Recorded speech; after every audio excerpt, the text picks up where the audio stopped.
By 14, I had come to realize that my home life was tedious experience. A zealous father who felt that religion and God's will would take care of our needs. A beautiful mother who believed in the sanctity of marriage and obedience to her husband. And I was an only child with no one else to bear witness to the turmoil. I was always the brunt of my father's anger and frustration. I would hear his raging daily. "That kid is a freak of nature. This is God's punishment for me marrying you, Catherine. God is telling me that I should have married a believer. Now, Thomas. You and I both know that he is still young. The doctor said that he would catch up to the other boys in time. Don't torment yourself this way. He's a deviant. 14 years old and no sign of balls. He looks like an 8-year-old. My own son? Honey, the doctor said that his testicles are still there inside his body, just not in his scrotum. He's told you that. He's even offered to perform the surgery to help them drop. Martha, if that's his body, that's his body. It's God's will. I don't believe that we should fool with the Lord's decisions. Surgery is the devil's tool. If the boy is meant to be a man, it will be God's decision. I just think he's punishing us for our sins. Or maybe he is punishing us because the child is from your womb. Named after him, Thomas Philip Mason, I never became what he wanted. I fell short of his ideal of perfection. Whether it was school, personal effort, or simply being his son, I felt inadequate and out of place. Each night, the arguments would begin again after he had been drinking. So, with God's decision, I had no testicles and no testosterone in my system. My body grew bigger but not to my father's satisfaction. Existing in his sight, in his house, only made him angrier. I spent the best part of my life at home staying out of his way. I hid in the woods out near our house until close to dinner. As soon as dinner was over and I had done my kitchen chores, I fled to my room to escape his wrath and glare. Sometimes, when he was leaving for a church meeting, I would linger and talk to my mother over washing and drying the dishes. "Mom, do you ever think that Dad will like me?" "Tommy, he loves you but he is too confused to speak his heart. All his frustration in his job and life, he bottles up and reacts when he sees you. It's frustrating for me, too. I don't know what to say when people ask me how old I am. They think I am 10 and everyone else looks 14. I hate it. It's not fair. I hate it too, sweetie. If I could, I would not put you through this. But, you know how your father is. He just doesn't believe in surgery, medicines, or anything that's not in the Bible. And so nothing happened. I kept to the sidelines, as everyone else grew taller and developed further as teenagers. By 16, all the boys I knew at school had hair around their growing penises and scrotums. They had developed deeper voices, some even grew mustaches. They had all gotten taller and developed muscles throughout their frames. Me? I was nothing. At 5 feet 4 inches and skinny, I was a nothing. I was soft and underdeveloped. My voice remained high and squeaky. The only hair I had was on my head. Sometimes, people mistook me for a young girl because I still had baby fat on my body. My ass was round. My chest was soft and the fat seemed to center around my underdeveloped chest. My face had no definition and looked childlike. My arms and legs lacked muscle and were skinny and undefined. I grew taller but not older. To fight this baby girl image, I kept my hair cut in a crew cut to try to look more masculine, but that didn't help. In the mirror I saw a 12-year-old. My genitals were terrible to look at. My penis never got hard or erect. It was small and only dangled down because there was no scrotum to push it back up. Since my balls remained deep in my body, the scrotum never grew or stretched. So my dick flopped down against the space between my legs that should have held my balls. But when I lay on my back and searched, that spot was as smooth as any on my body. I hated gym. I hated being compared to my classmates physically. I kept to myself. At high school, I watched the young men and women in their mating dances. The flirting, the kissing, groping each other. I never felt that heat or attraction. I was an outsider. I was certain that I was a freak like my father said. All this emotion was bottled up deep inside me. It was frustrating to have no friends. To walk from one class to another, alone in a school of 850 students. To sit by myself on the bus, to eat by myself in the cafeteria. I buried myself in my computer and reading. I got good grades but was reluctant to join anything because I was so different. Whether I was home or at school, there was no escaping my body's failure. I hated to compare myself to the boys who roamed the halls. Occasionally, I was allowed to be part of a group until I realized that they regarded me as a pet, a little brother. When I was 17 and a senior, my dad was killed. He had been driving home one night from a church meeting. The drunk driver that had hit him never slowed down. Fortunately, he had purchased enough insurance to get him buried and kept us out of harm's way. Sometimes, I sensed that my mother felt relief not to have to silently endure his rants. With my father gone, the house became my refuge. I used my computer. I did my homework. I stayed inside. I did little or nothing except play video games, watch television, or listen to music. When it came time to apply for college, I told my mom I wasn't interested. After some discussions at the kitchen table, I admitted that I didn't want to feel the stares and the harassment from a new group of people at a college.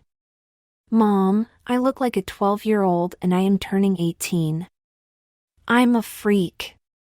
I don't want to go anywhere or do anything. Tommy, you are a sweet and wonderful young man. You are making too much out of this. Let's go see the doctor in the morning and see if he can help you with your dilemma. I don't have the same feelings that your father did. If there is something to do to correct your growth problem, we can do it together. The next morning, I was shattered by the doctor's news.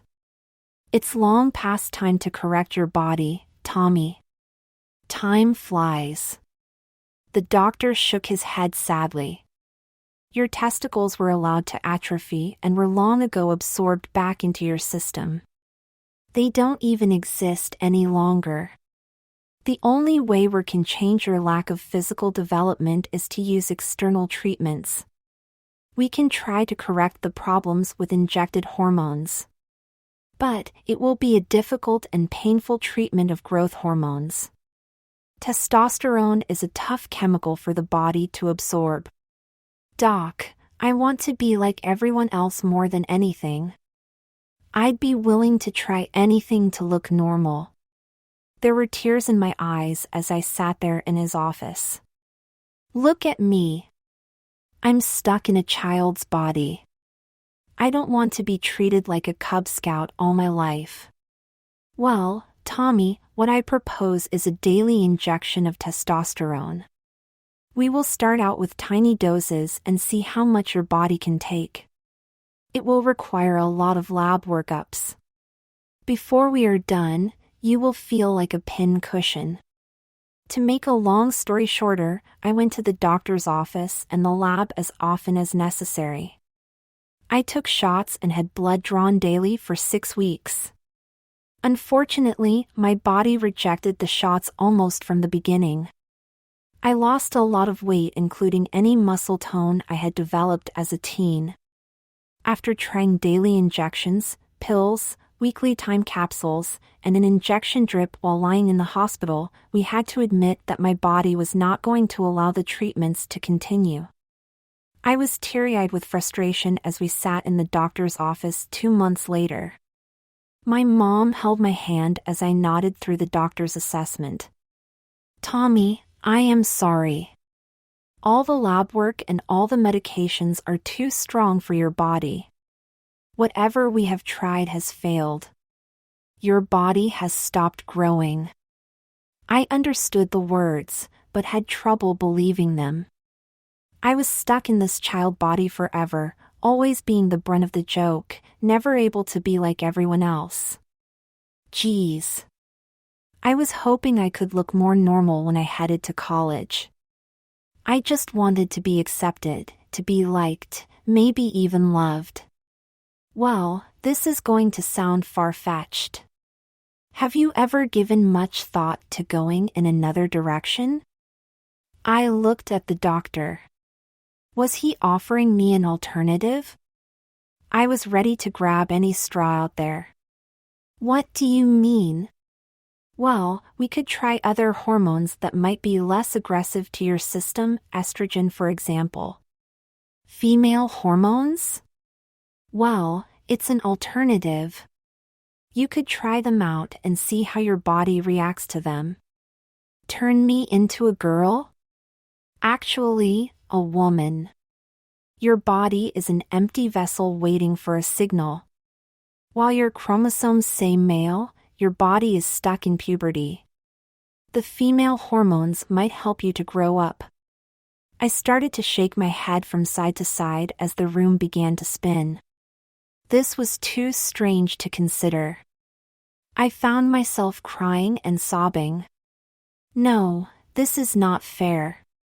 It's not right. I don't want to be a queer, a sissy. I don't want people to think I'm gay, or a fairy. Well, Tommy, at this point, it's only a suggestion. It's something to consider. You wouldn't be any worse off than you are now. If the hormones take, your body would start to grow. You would catch up to your peers in a few years. Eventually, you could have corrective surgery and live a full, rewarding life as an adult. As a woman? It's just a suggestion, Tommy.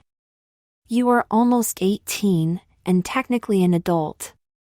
Just consider it food for thought. The ride home was a comedy act. I didn't know whether to laugh or cry. I think that I did both several times. My mom hadn't said a word for an hour. She was there, but silent. Finally, when my ranting and raving stopped, and I had some deep breaths, she spoke. "Tommy," she said quietly, turning the car onto our street. She looked me straight in the eye. "You are missing the point. Being a woman is wonderful." "But, Mom..." "No, you aren't listening. If you can't get your body to help you become a man, the doctor says you have another choice, another chance to try to be part of the crowd. Instead of being a handsome man, you could become a lovely woman." "Mom, it's too strange." We turned into the driveway and parked. We walked into the house. "Tommy, come with me." I followed my mom to her bedroom. Since my father had died, the bedroom and the house had been slowly redecorated. Gone were all the traces of my old man, my father Thomas. The room was decorated in feminine simplicity and had a light, airy feeling. My mom began to undress, laying her clothes out on the bed. She smiled at me. "I want you to undress and take off your clothes," she said. "Come on, it's just you and me. Let's talk honestly here." My mom and I both stripped down to naked. I don't think that under normal circumstances, I would have been undressing in my mom's bedroom.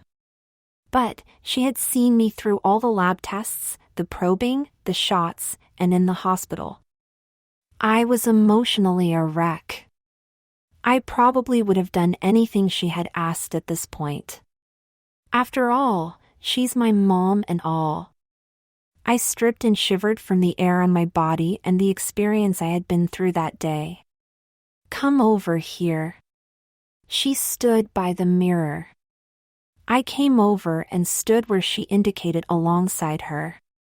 She turned me around and we looked into the mirror, side by side. I looked at us standing together and saw a lot of physical resemblance. We were both about the same height. My mom was about 5 feet 7 inches. I was a little shorter than her. My mom was slender and shapely. Our hair was the same sandy blonde. After the month of blood work and reactions from the hormones, I was almost as thin as my mom. Of course, my mom was a beautiful woman with a very shapely body with or without clothes. You have more of my genes than your father's. My body had no shape or definition. I was skinny-legged, had baby fat all over my hips and waist. My chest was shrunken and my shoulders and arms were skinny. Even after 6 weeks of my body rejecting the testosterone, I simply looked bad. "Tommy, you have nothing to lose if you try. If it works, you could grow up to be my daughter and look like me." I stared at my mom. I noticed how pretty her face was even in her late 30s. She had her arm around me. Her lovely hip brushed mine. With my baby fat and ignoring my tiny boy's penis, I might have passed for a very young girl with a boy's crew cut. I sighed. I cried. We hugged and laughed. I felt good in her arms. Her hug made me feel safe. She was warm and soft and comforting. She smelled wonderful and was my best and only friend in this world. "I'm scared, Mom. It's too much to think about. I never thought that I would have to change my sex. I don't think that I can do it, and I am really tired of being laughed at." "Tommy, you will still be the same wonderful person. Your heart and soul are not changing, just your outside shell. You are a caring, sweet person, and you will always be my wonderful child. You will just be putting on a new smile each day. But what if it doesn't work, or leaves me halfway, or scarred? I don't know, Mom. All along, I thought I was going to grow up and be a man. Like your father? No, of course not. I wouldn't want to be like him. Like me, then?" I thought for a minute and started to sob. I stood there naked, crying my eyes out. We hugged. We kissed. We finally laughed and cried together. Maybe everything would be all right. I guess I would have to try in order to find out. I began my treatment the next day in the doctor's office. Back and forth from the endocrinologist to the lab, shots and pills. Over the next month, I had no body rejection reaction to the estrogen. Instead, I started to see signs of acceptance in my body. Rather than suspend the treatment, I was given the fast track with a psychologist and a psychiatrist. I met with my counselor twice a week. The biggest concern in the medical field was that I would become unstable during my transition. My attitude was I wasn't transitioning at all. I had never been a man, so becoming a woman wasn't dropping one sex and heading to another. My nipples puffed up within a few days. I felt a sense of calm and relaxation that I had never felt before. The scale told me I started to gain some weight back. I knew I had gained 15 pounds, but it wasn't showing in my arms, shoulders, or stomach. I started to grow taller. My mom laughed when I questioned where my weight was going. Since the mirror day almost 2 months ago, I had found myself sharing my feelings more and more with my mom.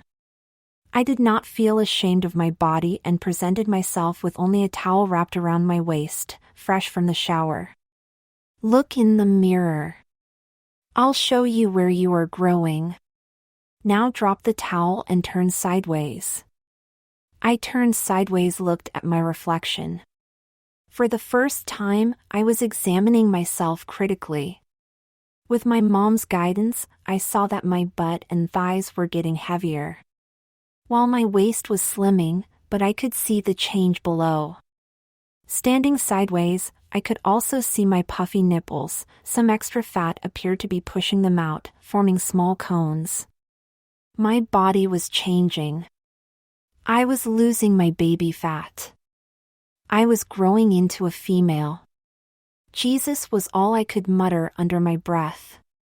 Thank Jesus, Tommy. He and Dr. Bailey are giving you a new chance in life.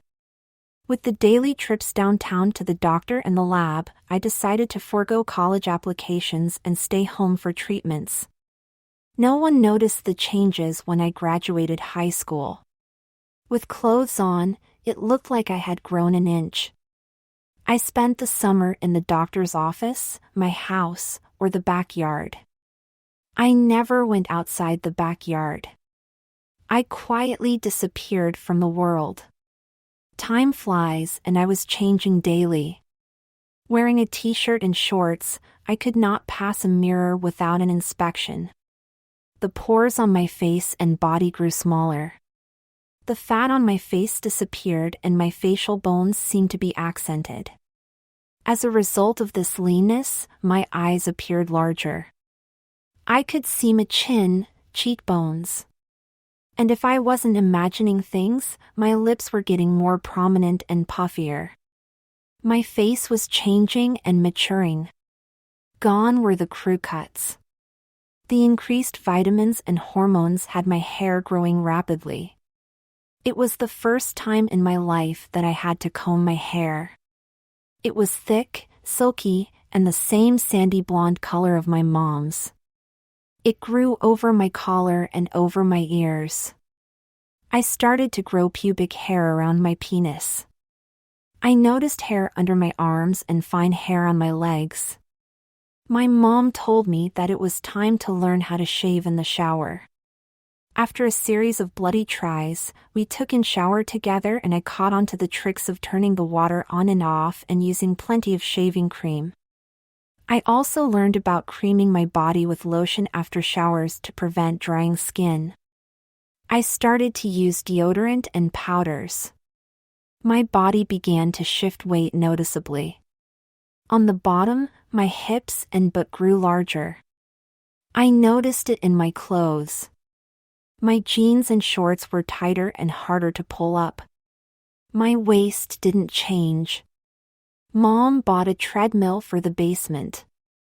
I began to exercise daily. Running kept my changing body tighter. While I saw more fat below my waist didn't change at all. The exercise helped to keep my stomach flat and trim. I began stretching and doing crunches. My body was changing and growing, but I was determined not to become a fat cow. Speaking of cows, my chest was changing noticeably. My nipples grew larger and seemed to harden at any change in my mood or room temperature. They became my first sign of sexual stimulation. Yep, I could feel myself grow excited whenever I brushed them. Touching them made me warm inside, full of pleasure. The aureoles surrounding the nipples grew much larger and pinker. The fat around my nipples started to form a rounder shape.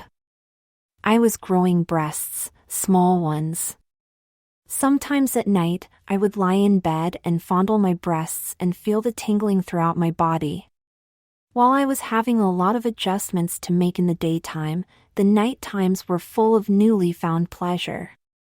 I would actually feel the blood rush to my penis and it would become full of warmth and heat. While it would not grow enormous, it would fill up and felt good when I held it. I would fall asleep each night fondling my breasts and rubbing my penis. After 6 months of hormonal treatments, it was September. I had not been out in public for a long time except to go to the occasional movie after dark with my mom. I knew I had changed, but I wasn't ready for the small-time gossip and whispering. I confessed to my mom my feelings about being seen and people laughing at me. I've been thinking about that, too. Let's see what I can arrange. That night at dinner, my mom had the biggest smile on her face. We are taking a week to go into Washington. We'll stay in a hotel. We'll go shopping. We can see a movie. And no one will know either of us. I've made all the arrangements. The doctor will see you in the morning and inject you with a time-delayed shot that's good for a week.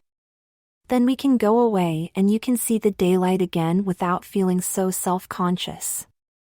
In the morning, I began to pack. My mom walked into my room and saw the suitcase on the bed. Nope, no packing. Take your CDs, your Walkman, and your books. Pack your toiletries from the bathroom and leave everything else behind except the clothes you are wearing. We are going shopping. We left Columbia, Maryland and headed out on the interstate. Instead of going south towards Washington, we headed north to the White Marsh Mall. We parked and Mom turned towards me. Take off your shirt and pull down your shorts. I looked at her with big eyes and did what I was told. Lift up your arms. Mom drew a tape measure out of her pocket and wrapped it around my chest. She drew it around my waist and my hips. This wasn't easy 'cause we were still sitting in her car. Get dressed. I will be back in 10 minutes. Sit tight. I pulled my t-shirt back over my head. It was one that I had owned for years, a favorite. I hiked up my tighty-whities and pulled my shorts back on again. Mom arrived back with a large shopping bag. She opened some packages and tossed me some white panties and a bra. They landed in my lap. See if they fit. That bra is a front closure so you can do it without a lot of fuss. She had the biggest grin on her face. Her enthusiasm was catching. The panties were cotton briefs. The tag was marked size 6. The bra was marked 36A. It softly padded. I shimmied out of my clothes and quickly pulled on the women's underwear. Everything fit fine. I enjoyed the smoother feeling of the cottons and the support the bra gave my chest. Before I had a chance to even blink, Mom tossed a top and shorts my way. The top was light green and the shorts were khaki. The cap sleeve top was marked small. As I pulled it over my head and adjusted it, I noticed that it did not come down to my waist. It was cropped slightly short and exposed the edge of my tummy. I looked at my mother questioning and all I got back was a smile. She had a tear forming in her eye. Let's go, kiddo. Tempe's Fugit. I slid the shorts up over my new underwear. They seemed to be a great fit. They were form-fitting over my butt and hips and snuggled up nicely around my waist. Oh yeah, I was able to tuck my dick in the underwear easily between my legs and nothing showed. Let's go, Tommy. We have shopping to do. Mom grabbed her pocketbook, opened her door, adjusted her sunglasses, and stood waiting for me. I took a deep breath and got out. I felt naked and exposed. I tried to cover my jutting breasts and my exposed tummy with my hands. My mom had already started walking, so I did not have time to think about what I looked like. I had to run around some cars to catch up. Yo, yo, yo. Mom. I can't do this. You already are doing this. Come on. Nobody knows you here. It's time to jump in the pool and swim, sweetheart. I found myself entering the mall. Looking in the glass doors and the reflective mirrors, I was surprised to see that I did not look too bad at all. Other than the clothes I wore, I was looking at the same face that had been changing in the mirror for the past 6 months. Mom dragged me to a kiosk that sold gold chains. She did all the talking. Before I could say boo, the girl behind the stand had opened up the divider and motioned me to have a seat. 2 minutes later, I had black marker on my earlobes and finally a pair of little glittering studs in my ears. My head swam as I listened to the care and maintenance of my newly pierced ears. As we walked round the mall, I was still having trouble coping. At each turn, the mirrors reflected back this image of my bra and bulging tits. I stopped several times to take in my own reflection. My narrow waist and the shorts accenting my widened hips and rounded ass. My mom grabbed my arm, saying, "Come on, you will have a lifetime to enjoy mirrors. We are only getting started here." The next stop was a beautician in the mall. I was in a chair and spun around to face the mirrors. The beautician was spraying my hair flat with water and chatting to Mom and me. "Nice thick hair, and such a lovely shade. How about some ends cut and a little shaping?" I nodded, starting at my big eyes. Fortunately, my outfit and newfound body were hidden beneath a drape of cloth. After 10 minutes of clipping and trimming, she started applying some products to my hair. It had grown a lot longer in 6 months, no more crew cuts. It was not really long, but with a blow dryer and some gel, the beautician was giving it some body and some definition. The hair framed my face and I could see my newly pierced ears reflecting the light of the beauty shop. I looked cool. My mom piped up, bringing me out of the fog. "Let's do some eyebrow waxing while she's in the chair." She? I was the she. The beautician nodded, and I was tilted back. Hot wax from a pot was applied to my eyebrows. A few painful rips later and I was looking critically at my thinned eyebrows. I stood like a goof while my mom and the woman chatted. Credit slip signed and my mom pulled me out of there. Down through the mall we went. I was being led along. We walked into Macy's and up to the counter that sold makeup. "Hop up, Tommy, and sit still." I found myself sitting in a tall chair. A pretty lady in a dark smock came around and started talking about skin tones and colors with my mom. The woman was applying makeup to my skin and she and my mom were nodding together. When she finally turned a mirror my way, I was looking at the face of a teen girl. I had on mascara and shadow, but only enough to accent my blue eyes. I had on a real light coat of foundation, blush, lip liner, and gloss. Nothing seemed out of balance, nothing seemed wrong. I took some deep breaths to keep from hyperventilating. I looked very pretty. Mom gave my hand a squeeze. I continued to study my face in the mirror while Mom paid for the purchases. I listened to the makeup specialist talk about daytime and nighttime makeup, removers, and all the details that seemed to blur. I knew that my mom would be there for me to fill in the gaps. Ears, hair, makeup, all too much. Sensing that I was filled up with too much info, we took a break to eat some lunch in the food court. We talked small talk. I was not really ready to contemplate what had just taken place in the past 3 hours. As I stood to head for the bathroom, Mom reminded me of the reality of the situation. "Tommy, check the all-important sign on the bathroom doors. Don't enter the wrong one and frighten some boys." Jesus! I suddenly realized what had taken place. It was moving a little too fast. "Let's go together, honey. Come on with me.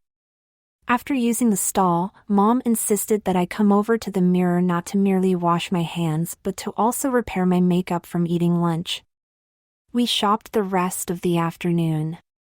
New sneaks, shoes, a new jacket, more underwear and bras, more tops and bottoms. Pants, shorts, and I bought 2 dresses. So strange trying them on. So strange. Finally, we filled the car and headed towards Washington for our week's adventure. But I won't bore you with that story. After all, time flies.